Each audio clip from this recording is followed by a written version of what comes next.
ఇక్కడ విచ్చేసిన పాత్రికేయ మిత్రులందరూ కూడా electronic media, print media, photographers అందరూ కూడా నా ఉదయపూర్వక నమస్కారాలు. ఈరోజు ప్రత్యేకంగా ఈ యొక్క విలేకరుల సమావేశం ఏర్పాటు చేయడం కారణం, జాతీయ స్థాయిలో సార్వత్రిక ఎన్నికలు చివరి ఫేజ్ కూడా అయిపోయింది. అలాగే మన రాష్ట్రంలో రీపోలింగ్ కూడా అయిపోయింది. అలాగే స్థానిక సంస్థ ఎన్నికలు కూడా ఫలితాలని, అటు మున్సిపల్ ఫలితాలు అలాగే జెడ్పీటీసీ కూడా అన్నీ కూడా నిన్నటితో పూర్తయినాయి. ఇంకా 2 రోజుల్లో కౌంటింగ్ కూడా జరగబోతుంది 16వ తారీఖు నాడు. సో అందుకని ఒకసారి, ఎందుకంటే చాలామంది అడుగుతున్నారు ఈ అంచనాలు ఏంటి అనేది, ఒకేసారి విలేకరుల సమావేశం పెట్టి చెప్తే బాగుంటుంది ఉద్దేశంతో ఈ యొక్క సమావేశాన్ని ఏర్పాటు చేయడం జరిగింది. ఇవాళ ప్రధానంగా దేశవ్యాప్తంగా అలాగే రాష్ట్ర వ్యాప్తంగా కూడా ఆర్జీస్ ఫ్లాష్ టీమ్, ఆ సంస్థ ఏలూరు నుంచి, ఆ సంస్థ RG's flash team, RG flash team దేశవ్యాప్తంగా చేసింది. అలాగే ఎక్కువగా ఆంధ్రప్రదేశ్లో కొంచెం లోతుగా వెళ్ళి పరిశీలించింది. ఆర్జీ ఫ్లాష్ టీమ్, అది మీ ఇష్టం, అదేమనుకుంటారు అంతే. ఆర్జీ ఫ్లాష్ టీమ్ అంతే. రాజీవ్ గాంధీ అనుకుంటారా, రాహుల్ గాంధీ అనుకుంటారా, రాజగోపాల్ అనుకుంటారా, మీ ఇష్టం. అది మటుకు ఆర్జీ ఫ్లాష్ టీమ్.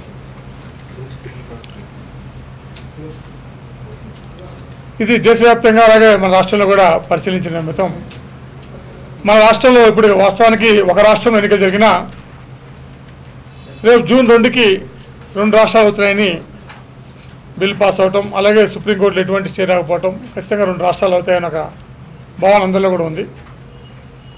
అందుకని రాష్ట్ర వ్యాప్తంగా ఫలితాలు చెప్పినప్పుడు 2 భాగాలుగా చెప్పాల్సి వస్తుంది. కాబట్టి ఆంధ్ర రాయలసీమలో పార్లమెంట్లో టీడీపీకి 19 నుంచి 22 వరకు వస్తాయి, వైఎస్ఆర్ కాంగ్రెస్కి 3 నుంచి 6 వరకు వస్తాయి. అలాగే ఎమ్మెల్యేలకు వచ్చేసరికి టీడీపీకి 115 నుంచి 125 దాకా వస్తాయి. అలాగే వైఎస్ఆర్ కాంగ్రెస్కి అసెంబ్లీలు 45 నుంచి 55 దాకా వస్తాయి. ఇది ఆంధ్ర రాయలసీమలో ఉన్న ఫలితాలు. ఒకవేళ రాష్ట్రం విడిపోతే అటుపక్క తెలుగుదేశం పార్టీ ప్రభుత్వం ఏర్పాటు చేసే పరిస్థితి ఉంది అక్కడ. అలాగే తెలంగాణలో తీసుకుంటే పార్లమెంట్ స్థాయికి వస్తే టీఆర్ఎస్కి 8 నుంచి 10 దాకా స్థానాలు వస్తాయి, కాంగ్రెస్కి 3 నుంచి 5 దాకా వస్తాయి, టీడీపీ బీజేపీ కలిపి, ఎందుకంటే 2 కలిసి ఉన్నారు కాబట్టి, ఇందాక కూడా టీడీపీ చెప్పడం టీడీపీ బీజేపీగా తీసుకోవాలని చెప్పి కోరుకుంటున్నాను. ఇందాక కూడా టీడీపీ బీజేపీకి 18, టీడీపీకి బీజేపీకి పార్లమెంట్ స్థానాలు 3 నుంచి 4 వరకు వస్తాయి. అలాగే అసెంబ్లీ స్థానాలకు వస్తే టీఆర్ఎస్కి 50 నుంచి 60 దాకా వస్తాయి, కాంగ్రెస్కి 30 నుంచి 40 దాకా, టీడీపీ బీజేపీకి 18 నుంచి 22 వరకు, ఎంఐఎంకి ఒక పార్లమెంటు, అలాగే 7 నుంచి 9 వరకు అసెంబ్లీ సెగ్మెంట్లు వస్తాయని మా ప్రాథమిక అంచనాలో తేలింది. ఒకవేళ రాష్ట్రం ఒక్కటిగా ఉంటే కూడా టీడీపీ బీజేపీ అధికారంలో వచ్చే అవకాశం ఉంది. రాష్ట్రం ఒకటిగా ఉన్నా కూడా టీడీపీ బీజేపీ అధికారంలోకి వస్తుంది. ఒకవేళ విడిపోతే ఆంధ్ర రాయలసీమలో టీడీపీ బీజేపీ అధికారంలోకి వస్తాయి. అలాగే తెలంగాణలో టీఆర్ఎస్ అధికారంలోకి వచ్చే అవకాశం ఉంది. ఎందుకంటే 50 నుంచి 60 కాబట్టి ఏదైనా అవ్వచ్చు. కాబట్టి అటువంటి అంచనా మా దృష్టికి వచ్చింది. ఇవి కాకుండా జాతీయ స్థాయిలో కూడా కొన్ని రాష్ట్రాల్లో మేము సర్వే చేసి ఫలితాలు అంచనా వేసినప్పుడు బీజేపీకి 270 నుంచి 80 దాకా వచ్చే అవకాశం ఉంది. బీజేపీకి మాత్రమే, ఎన్డీఏ కాకుండా బీజేపీకి 270 నుంచి 80 వరకు. అలాగే ఎన్డీఏకి వచ్చేసరికి సుమారుగా 320 నుంచి 330 దాకా వచ్చే అవకాశం ఉంది. అలాగే కాంగ్రెస్కి వచ్చేసరికి 60 నుంచి 70 వరకు కాంగ్రెస్కి జాతీయ స్థాయిలో పార్లమెంట్ స్థానాలు వస్తాయి. అలాగే యూపీఏకి వచ్చేసరికి 70 నుంచి 80 స్థానాల వరకు యూపీఏకి వచ్చే అవకాశం ఉందని చెప్పి మా ప్రాథమిక అంచనాలో తేలింది. సో ఈ విధంగా రాష్ట్ర స్థాయిలో అలాగే జాతీయ స్థాయిలో కూడా మా యొక్క సంస్థ అధ్యయనం చేసినాక ఈ ఫలితాలు వస్తాయని చెప్పడం జరిగింది. అలాగే గతంలో కూడా మున్సిపల్ ఎన్నికలు అవ్వగానే కూడా ఫలితం ఆ రోజు ఇచ్చాను. అయిపోయిన మరుక్షణమే అడిగినప్పుడు ఆంధ్ర రాయలసీమలో టీడీపీ ముందుంటుంది, తెలంగాణలో కాంగ్రెస్ ముందుంటుందని చెప్పడం జరిగింది మున్సిపల్ ఫలితాలు. అలాగే జిల్లా పరిషత్కి వచ్చేసరికి ఎవరు అడగలేదు, నేను ఎవరు కూడా చెప్పలేదు. అలాగే నిన్న మనం చూసాం జిల్లా పరిషత్ ఫలితాలు కూడా ఆంధ్ర రాయలసీమలో టీడీపీ అదే జోరు కొనసాగించింది, తెలంగాణలో మటుకు టీఆర్ఎస్ జోరు పెంచింది. సో ఆ విధంగా మున్సిపల్కి జిల్లా పరిషత్కి కొంత ఇక్కడ తెలంగాణలో కొంత మార్పు వచ్చింది.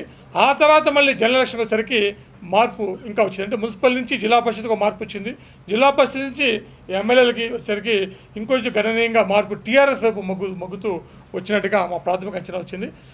అక్కడైతే ఆంధ్ర రాయలసీమలో అయితే అటు మున్సిపల్ ఎన్నికల్లో కానీ జిల్లా పరిషత్లో కానీ అలాగే ఎమ్మెల్యే ఎంపీలో కూడా ఇంచుమించుగా అంతగా వచ్చింది. ఇంకొంత ఎమ్మెల్యే ఎంపీలో కొంచెం మెరుగైన ఫలితాలు టీడీపీకి బీజేపీకి వచ్చే అవకాశం ఉందని కూడా మా ప్రాథమిక అంచనా వచ్చింది.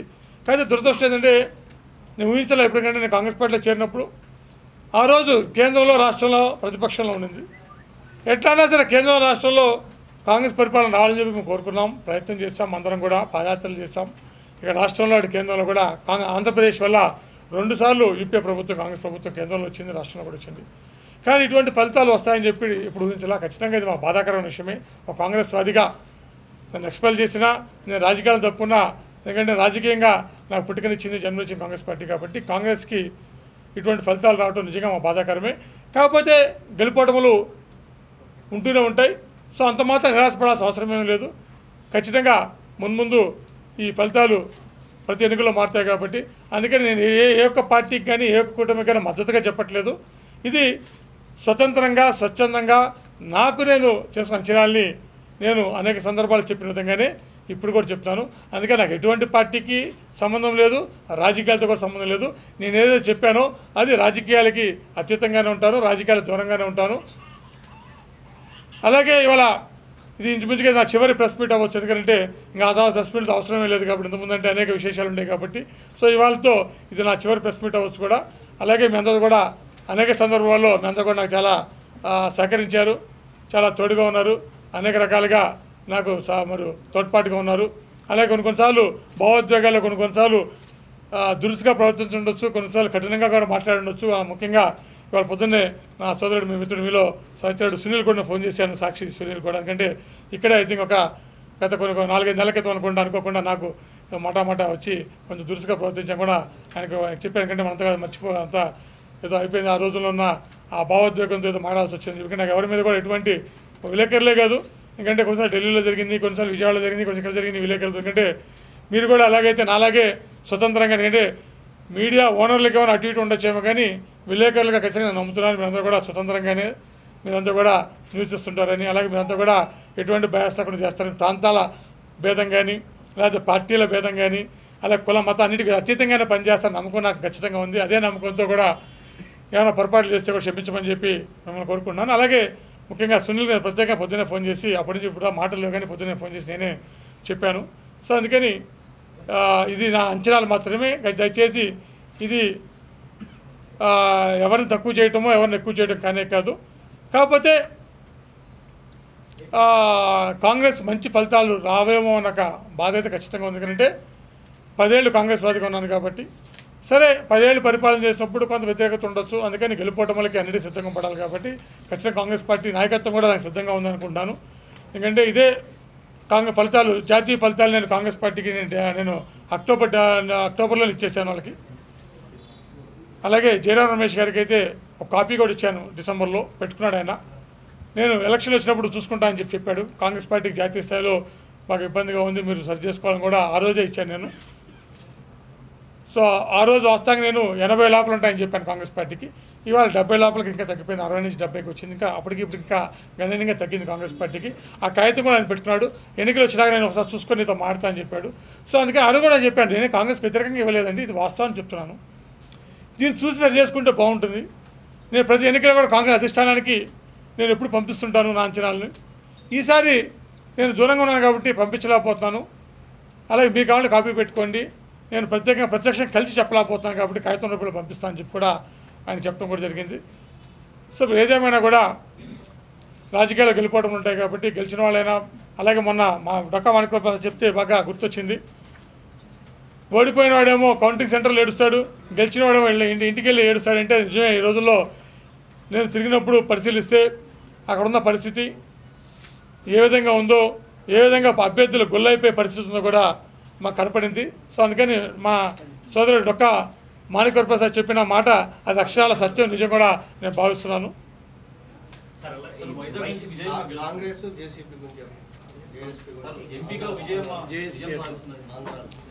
అంటే నేను వ్యక్తిగతంగా ఎందుకు తెలుసుకోలేదంటే పోయినసారి ఇలాగ వ్యక్తిగతంగా ఇచ్చాను నేను. సో కొంతమంది బాధపడ్డారు, వ్యక్తిగతంగా ఇచ్చాను నేను. సో కొంతమంది బాధపడ్డారు. ఆ రోజు మీకు తెలుసు చిరంజీవి గారు పాలకుల నుంచి ఓడిపోతారని చెప్పాను. చాలామంది బాధపడ్డారు, చిరంజీవి గారు ఓడిపోతాను, తిరుపతిలో గెలుస్తారని చెప్పాం. అలాగే కొన్ని ఫలితాలు చిన్న చిన్న తేడాలు వచ్చినాయి. అప్పుడు 9 పార్లమెంట్లో గెలుస్తాం తెలంగాణ అనుకున్నాం, కానీ 12 గెలిచాం. ఆంధ్రాలో కొంచెం ఎక్కువ కలుసుకున్నాం, 23 అనుకుంటే 21 వచ్చినాయి, 24 అనుకుంటే 21 వచ్చినాయి. మొత్తం మీద 33 అని చెప్పాం, 33 వచ్చినాయి. సో కొంత ఫలితాలు అటు ఇటు తేడా ఎందుకంటే కీన్ కంటెస్ట్ జరిగింది. ఇప్పుడు చాలా దగ్గర ఇప్పుడు 3 నుంచి 6 ఫలితాలు అనుకోండి, కొన్ని అటు ఇటుగా ఉండొచ్చు. అందుకని ఇండివిజువల్ జోలికి వెళ్లకుండా నేను సంఖ్యాబలం చెప్తే బెటర్ అని చెప్పి, ఎందుకంటే ఎవరిని ఒప్పించుకోండి. ఎందుకంటే తెలంగాణకు వచ్చేసరికి టీఆర్ఎస్ పెరిగింది, అంటే మున్సిపల్, జిల్లా పరిషత్ అండ్ లోకల్ బాడీస్ ఒకలా ఉంది, ఎమ్మెల్యే ఎంపీకి అయితే ఒకలా ఉంది. కానీ ఆ తేడా ఆంధ్రాలో లేకపోవడానికి కారణం, ప్రధాన కారణం ఏంటి? ఒకసారి మీరు చూడండి, టీఆర్ఎస్ కూడా మున్సిపాలిటీకి ఒకలాగా వచ్చింది, జిల్లా పరిషత్ పెరుగుతుందంటే కాలక్రమేణా పెరుగుతూ వచ్చింది. ఎందుకంటే మున్సిపాలిటీకి ఎందుకు ఉందంటే అప్పుడే ఇచ్చారు కాబట్టి, అప్పుడే కాంగ్రెస్ పార్టీ ఇచ్చిందన్న భావన వచ్చింది. ఆ భావనని కేసీఆర్ తన వాగ్దాడితో కానీ, లేకపోతే ఆయన ప్రచారంతో కానీ, లేకపోతే ఆయన వ్యూహంతో కానీ అది మార్చుకుంటూ వచ్చాడు కాబట్టి జిల్లా పరిషత్కి వచ్చి కొంత మారింది. అక్కడి నుంచి మళ్ళీ జనరల్ ఎలక్షన్ వచ్చి కొంచెం మారుతూ వచ్చింది అనమాట. సో ఒక ట్రెండ్ అలా సెట్ చేశాడు అనమాట. ఆ ట్రెండ్ మనం చూసాక మున్సిపల్కి, జిల్లా పరిషత్కి.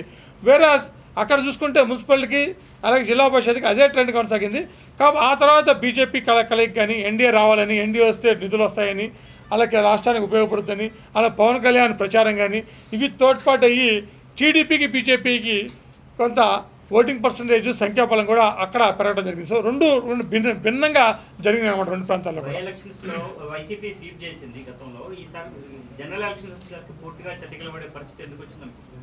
సరే, నేను విశ్లేషించి ఒక్కొక్క పార్టీ గురించి చెప్పదలుచుకోండి. ఎందుకంటే అవి పార్టీలు చేసుకోవాలి. ఎందుకంటే ఇప్పుడు నేను చెప్పాను అనుకోండి, నచ్చొచ్చు నచ్చకపోతే ఆ పార్టీలు అడిగితే చెప్తాను.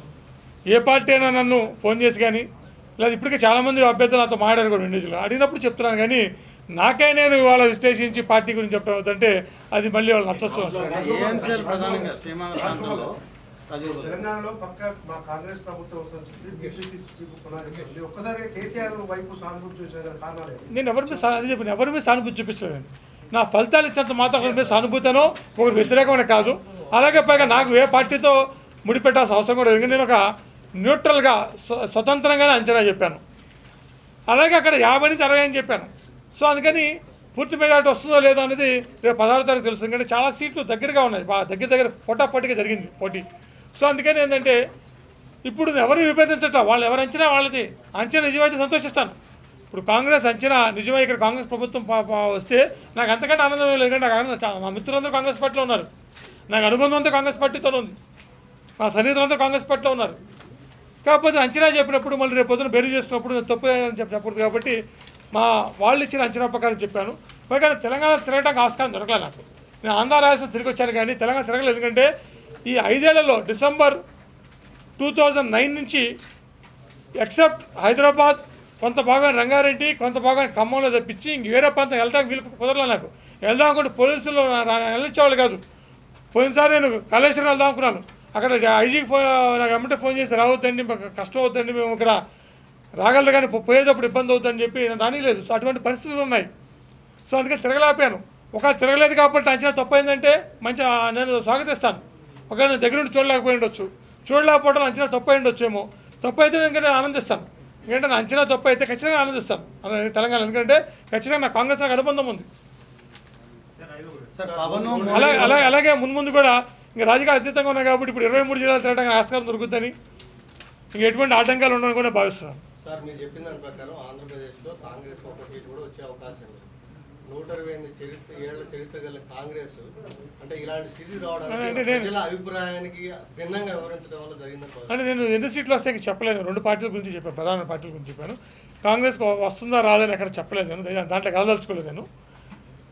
ఖచ్చితంగా ఈ ఎన్నికల్లో అంటే అటుపక్క ప్రధానంగా ఆంధ్ర రాయలసీమలో ప్రజల బాధని, ఆవేశాన్ని, కోపాన్ని కూడా చూపించారు. ఆ కోపం, ఆవేశం, బాధ ఆ మున్సిపల్ ఎన్నికల్లో జిల్లా పరిషత్లో మీకు కనపడింది. ఎందుకంటే ఎటువంటి ఫలితాలు వచ్చినాయో ఖచ్చితంగా ఆ బాధని, ఆవేశాన్ని, కోపాన్ని కూడా సరి చేసుకొని కాంగ్రెస్ పార్టీ మళ్ళీ ముందుకెళ్ళడానికి రాజకీయాల్లో ఆస్కారం ఉంటుంది, కాదని చెప్పట్లా. ఇందులో మా బాధ్యత కూడా కొంత ఉందండి. ఎందుకంటే ఫస్ట్ ఎందుకంటే కాంగ్రెస్ వాదని చెప్పాను. సరే, ప్రజలకి అన్యాయం జరుగుతుంది, 2 సార్లు అధికారం వచ్చిన పార్టీ, 2 సార్లు అధికారం ఇచ్చిన ప్రజల్ని కాంగ్రెస్ అన్యాయం చేస్తుందని ఒక బాధతో, ఆ బాధని కోపంగా మేము కూడా మలుచుకున్నాం. ఆ కోపాన్ని మనం ఆవేశంగా మేము ప్రవర్తించాం. సో ప్రజల భావాన్ని మేము రిఫ్లెక్ట్ చేయబట్టి కాంగ్రెస్ పార్టీ ఇబ్బంది పడింది. వాస్తవానికైతే మేము బాధపడటంలో అర్థం ఉంది, కానీ కాంగ్రెస్ పార్టీ మీద కోపాన్ని, ఆవేశాన్ని పెంచుకోవడం అర్థం లేదు. ఎందుకంటే మాకు 10 ఏళ్ళు ఎంపీగా ఉండే అవకాశం ఇచ్చింది, కానీ మేము కూడా భావోద్వేగాల్లోనే మేము కూడా తిరగబట్టడం వల్ల ఖచ్చితంగా కాంగ్రెస్ పార్టీ తీవ్రంగా నష్టపోయిందని భావిస్తున్నాం. మేము అందరం కూడా తిరగబట్టడం వల్ల అలా చేస్తుండకుండా బాగుండేది. మేము ఎందుకంటే వెనక్కి తిరిగి చూసుకుంటే తప్పు చేసామేమో. ఆ కాంగ్రెస్ పార్టీ నిర్ణయం చేసి మరుక్షణమే మేమందరం రాజకీయాలు తప్పుకొని బాధతో తప్పుకుంటే బాగుండేది. మేము కొట్టాడం, పోరాడడం, అన్ని రకాలుగా ఆవేశాన్ని ప్రదర్శించాం. దానివల్ల కూడా కాంగ్రెస్ పార్టీ అటుపక్క తీవ్రంగా నష్టపోయిందని ఒక ఆవేదన, బాధ నాలో కూడా ఉంది. ఖచ్చితంగా అలా చేయకుంటే బాగుంటుందని చెప్పి కూడా బాగుండేదేమో అని ఒక ఆలోచన అప్పుడప్పుడు నాకు వస్తుంది. మోడీ పవన్ ప్రచారం ఎంతవరకు లాభం చేకూర్చింది, లేకపోతే ఇండివిజువల్గా వాళ్ళు వెళ్తే ఈ స్థాయి రిజల్ట్ వచ్చే అవకాశం వాళ్ళకి ఉందా? ఇప్పుడు ఖచ్చితంగా ఎన్నికల్లో అనేక ప్రభావాలు చూపించింది. చంద్రబాబు వ్యూహాత్మకంగా కదిలారు, ఏది వదలకుండా అన్నీ ఉపయోగించుకున్నారు, అన్ని సర్వశక్తులు పడ్డారు. సో అందుకనే ఈ యొక్క ఫలితాలు వస్తాయని చెప్పి మా ప్రాథమిక అంచనా.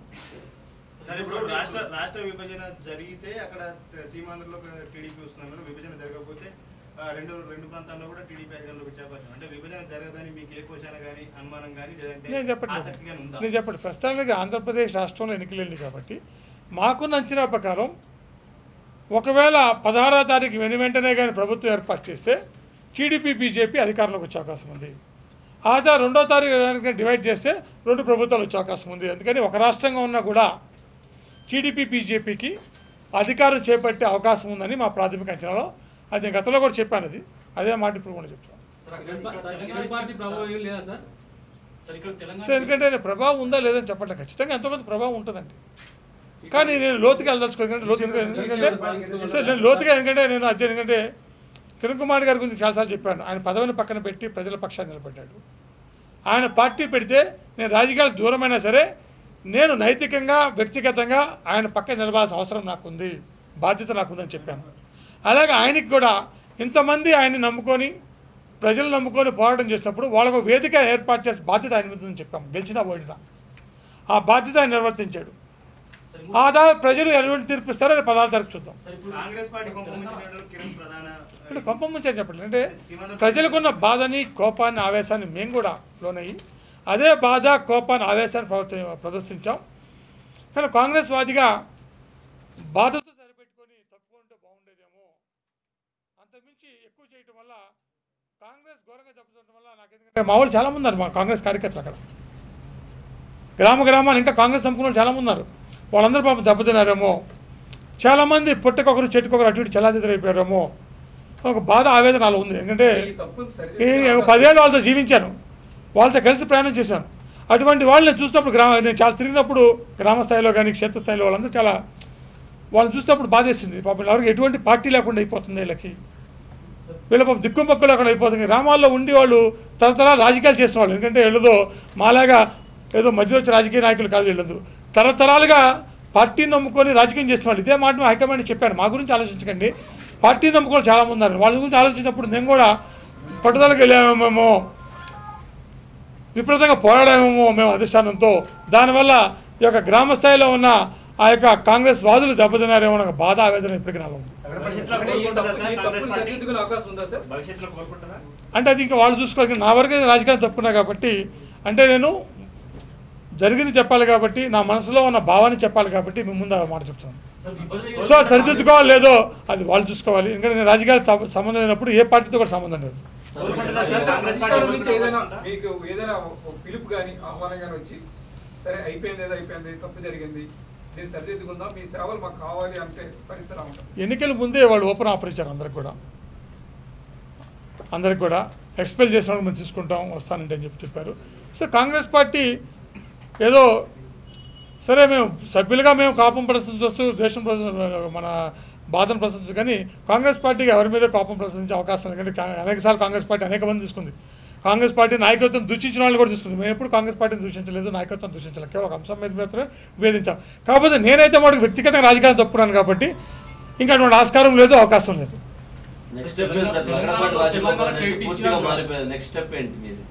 ఇంకే లేదు. ఇప్పుడు చెప్తాను కదా, ఇది నా చివరి ప్రెస్ మీట్, రాజకీయ ప్రెస్ మీట్.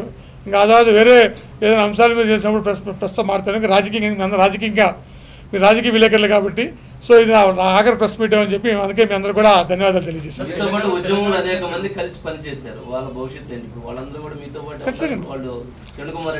ఇప్పుడు చాలామంది ఉద్యమంలో పోరాడారు, ప్రజలు పోరాడారు, విలేకరులు మీరు పోరాడారు, చాలామంది పోరాడారు, అటుపక్క ఇటుపక్క రెండు పక్కల పోరాడారు, విద్యార్థులు పోరాడారు, అన్ని పక్కల పోరాడారు. అవన్నీ ఇంకా పక్కన పెట్టాలి. గత అనుకోని చరిత్ర అనుకొని ఇంకా ముందుకు పోవాలి. వారి వ్యాపకంలో కానీ వారి వృత్తిలో కానీ వాళ్ళు నిమగ్నమై వాళ్ళు దృష్టి పెట్టాలి. రాష్ట్ర అభివృద్ధి మీద దృష్టి పెట్టాలి, ప్రజల క్షేమం మీద దృష్టి పెట్టాలి.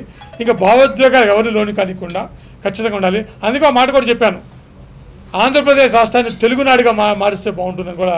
ఎన్టీ రామారావు గారు 30 ఏళ్ల క్రితం ఆయనకు కోరిక ఉండేది, తెలుగునాడుగా ఆ రోజు అదిగా మార్చుంటే ఇవాళ సమస్య వచ్చేది కాదు, ఆంధ్ర తెలంగాణ భేదం ఉండేది కాదు, అందరం తెలుగు వాళ్ళం, తెలుగునాడు వాళ్ళం అని చెప్పి భావించే అవకాశం ఉండేది. సరే జరగలేదు. ఇప్పటికైనా సరే వచ్చే ప్రభుత్వం పాలకులు ఆంధ్రప్రదేశ్ పేరు తెలుగునాడుగా మారిస్తే తెలంగాణ తెలుగునాడు అంతా ఒకటే అని చెప్పి ప్రజల్లో స్నేహపూర్వమైన భావన కానీ విద్వేష వాతావరణం ఉంటే అది చెదిరిపోయే అవకాశం కానీ తప్పిపోయే అవకాశం కానీ ఉంటుంది. కాబట్టి తెలుగునాడుగా మారిస్తే మటుకు ఖచ్చితంగా నేను ఆనందిస్తాను. తెలుగు ప్రజలు ఒకటిగా మనం కలపడానికి ఆస్కారంగా ఉంటుందని కూడా భావిస్తాను. ఏది అంటే నేను చెప్పానంటే ప్రజలు కోరారా ఉద్యమం చేశారని చెప్పట్లా, నేను ఆ విధంగా చేస్తే బాగుంటుంది అనుకుంటున్నాను. అదే వ్యక్తిగతంగా చెప్పాను. ఆనాడు ఎన్టీ రామారావు గారు చెప్పినప్పుడు ఆ రోజు చేస్తుంటే ఇవాళ పరిస్థితి వచ్చేది కాదని చెప్తున్నాను. ఎందుకంటే ఆంధ్ర వేరు తెలంగాణ వేరు చెప్పి అనుకున్నారు. వాస్తవానికి తెలంగాణ అంటే తెలుగు మాట్లాడే ప్రాంతం తెలంగాణ అంటారు, ఆంధ్ర అంటే తెలుగు వాళ్ళ వంశం ఆంధ్రిగా. ఆ రోజు ఆంధ్రనగరి వరంగల్ ఆంధ్రనగరి అన్నారు. ఆ రోజు కాకతీయ సామ్రాజ్యం రుద్రమదేవి పాలనప్పుడు ఆవిడ ఆంధ్ర దేశాధీశులు అన్నారు. సో ఆంధ్ర అన్నది రెండు ప్రాంతాలు వర్తించినా కానీ తెలుసో తెలియకో ఆంధ్ర అంటే ఒక ప్రాంతం, తెలంగాణ ప్రాంతం భావన వచ్చింది. కాబట్టి అదే తెలుగునాడుగా ఉంటే ఆ భావాన్ని పుట్టించినా కష్టమైంది ఎవరికైనా, ఆంధ్ర తెలంగాణ వేరే అని చెప్పి. సో ఇప్పటికైనా ఇక మున్ముందు రాయలసీమ ఆంధ్ర అని రాకుండా, లేకపోతే రకరకాలుగా హైదరాబాద్ తెలంగాణ రకరకాల భావాలు రాకుండా వీళ్ళంత వరకు ఆంధ్రప్రదేశ్ తెలుగునాడు పెడితే రెండు రాష్ట్రాలు అయినప్పుడు ఆ బంధం ఇంకా బలంగా పెరిగే అవకాశం ఉంటుందని చెప్పి ఆ భావంతో చెప్పాను తప్పించి ప్రజలు రోడ్డెక్కారని ప్రజలు కోరుకున్నారని చెప్పి చెప్పట్లా. అవకాశం ఉంటుందని చెప్పి ఆ భావంతో చెప్పాను తప్పించి ప్రజలు రోడ్డెక్కారని ప్రజలు కోరుకున్నారని చెప్పి చెప్పట్లా.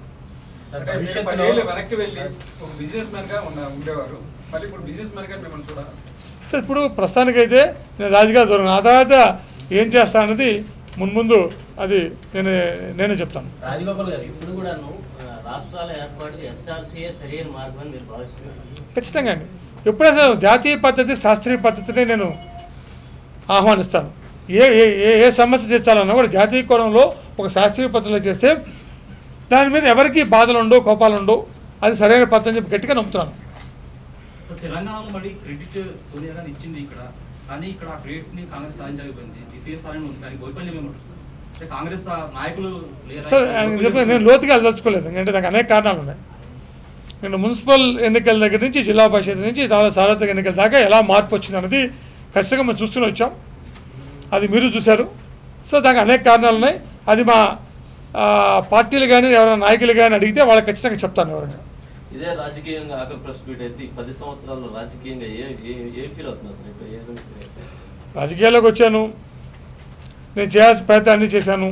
అటు విజయవాడ ప్రజలకు కానీ, విజయవాడ ప్రజాప్రతినిధిగా కానీ, అలాగే తెలుగువాడిగా రాష్ట్రానికి కానీ, అలాగే భారతీయుడిగా జాతీయ స్థాయిలో కూడా చేయాల్సిన అన్ని కూడా చేశాను. అనేక రకాలుగా అభివృద్ధి మీద కానీ సంక్షేమం చేశాను, కోపతాపాలు చూపించాను, ఆవేశాలు చూపించాను. సో తప్పులు చేశాను, ఒప్పులు చేశాను, అన్నీ కూడా కలగలుపుకున్నాయి 10 ఏళ్లలో. ఖచ్చితంగా ఇంకొక 10 ఏళ్ళు ఖచ్చితంగా రాజకీయాల్లో ఉంటాననుకున్నాను.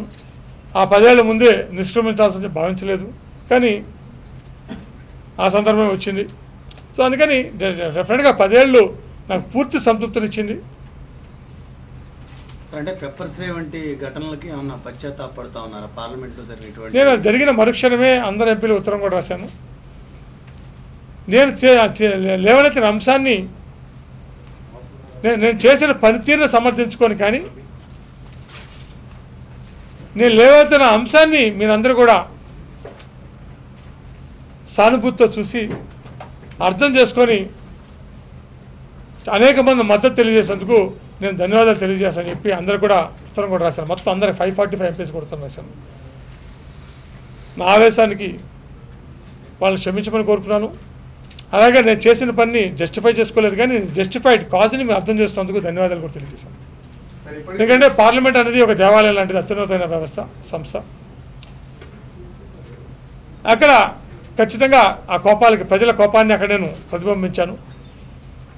సరే, ఒక ప్రాంత ప్రజలు ఇష్టపడి ఉండొచ్చు, ఇంకో ప్రాంత ప్రజలు ఇష్టం లేకుండా ఉండొచ్చు. బట్ ఏదేమైనా ఒక భారత పౌరుడిగా అది సమంజసం కాదని ఖచ్చితంగా నేను భావిస్తున్నాను.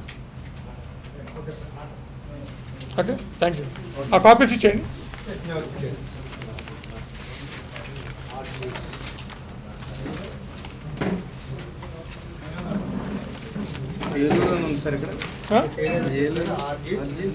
అది ఏలూరులో ఉంటుంది. ప్లాస్టిక్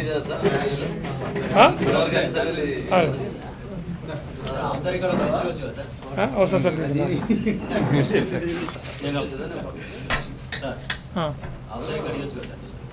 ఏంటి బాగా చెప్పారు.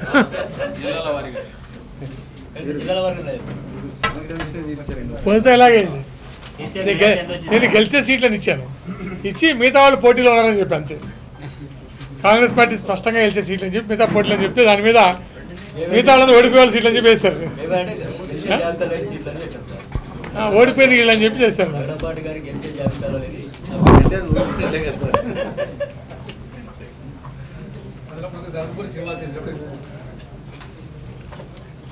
ఎన్డీఏ బీజేపీ నుంచి ఏమైనా వస్తుందా? రాజకీయాలు దూరంగా ఉన్నా. నేను ఎన్నికల ముందు అందరూ ఆఫర్ ఇచ్చారు, నేను అన్ని తిరస్కరించాను. ఎన్నికల తర్వాత ఆస్కారం లేదు. ఎన్నికల ముందే ఇచ్చారు, ఎన్నికల ముందే నేను యాక్సెప్ట్ చేయలేను. ఎన్నికల తర్వాత ఇక కాదు, నేను రాజకీయాలు తప్పుకున్నా అని చెప్పి 2019, 2024 చెప్పాలంటే.